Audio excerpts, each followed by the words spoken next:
This is Nick Laskovski. Hi. And this is how he grows shiitake mushrooms.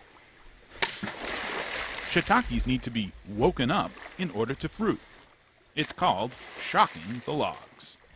I like it actually if the log has sort of a decent impact with the water, just to vibrate it and quote unquote shock it a bit.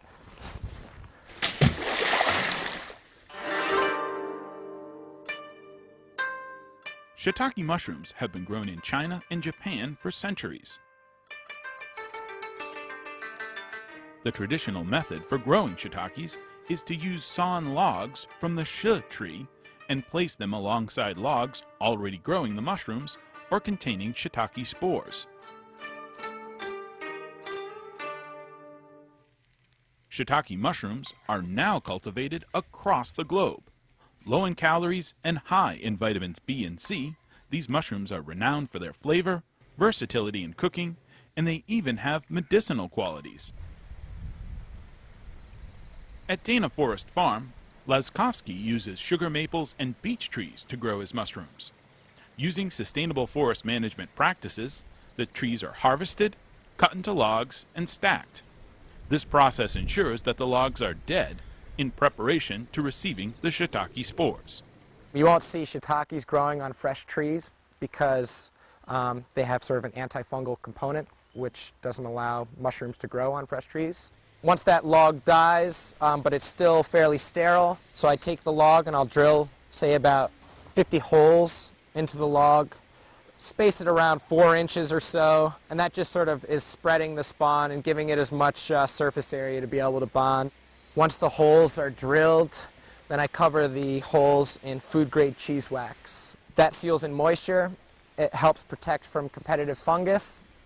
It usually takes about a year for a log to become fully colonized, so they're hanging out for a while. Given the weather, given climatic conditions, will basically determine how well these logs become colonized. Once that colonization occurs, then the logs are ready for fruiting.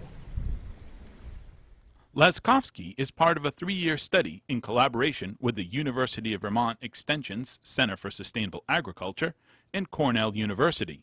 The goal of this project is to increase the cultivation of shiitake mushrooms in northern New England. Laskovski received a grant from SARE, the Sustainable Agriculture Research and Education Program. The grant allows him to host workshops that provide hands-on learning opportunities for the production and management methods needed to grow shiitakes. If I were to say, break down the pricing for 20 logs, a stack like this would cost you about $25 in spawn, $30 for a tool. You have to consider the chainsaw that you'd need to cut the trees down. You could do a stack like this for probably $100 if each log were to produce a pound of mushrooms over its, say, per year, which might be exaggerating a little bit, say half pound to a pound of mushrooms. And you were able to sell that mushroom pound for $15 a pound, multiply that times 20 per year. So what's that, 20? So $300 for a $100 investment. So it's a 200% return. Obviously, $300 isn't really that much, but that's where this might really be able to play into a supplemental type hobby, if you will. At $1 an ounce, Laskovski's hobby is literally starting to pay off. I had my first mushroom sale yesterday, so it worked out, yeah. You had your first mushroom sale yesterday of all time? Not of all time, but as Dana Forest Farm. I've got this little claim to fame of being his first customer. Charlie Menard is the executive chef at the Inn at the Round Barn Farm in Waitsfield. The inn is located a few miles from Laskovski's farm. As a chef, I'm constantly looking for the highest quality, freshest product that I can get. Next, as a Vermonter, as a native Vermonter, it's really important to me to really kind of support the local economy and support our neighbors. And lastly, I'm involved in the hospitality tourism, essentially tourism business. And as an ambassador of sorts to that, I really loved being able to deliver as much of Vermont as I can. And of course, we're known for our, Vermont cheese. We're known for our maple syrup. But, to be able to say to somebody, these mushrooms were grown right up the road, really puts us forward, really shows us as a progressive, forward-thinking community. There are only a handful of shiitake growers in Vermont. It's a niche market that Laskovski and others are hoping will bear fruit in the years to come.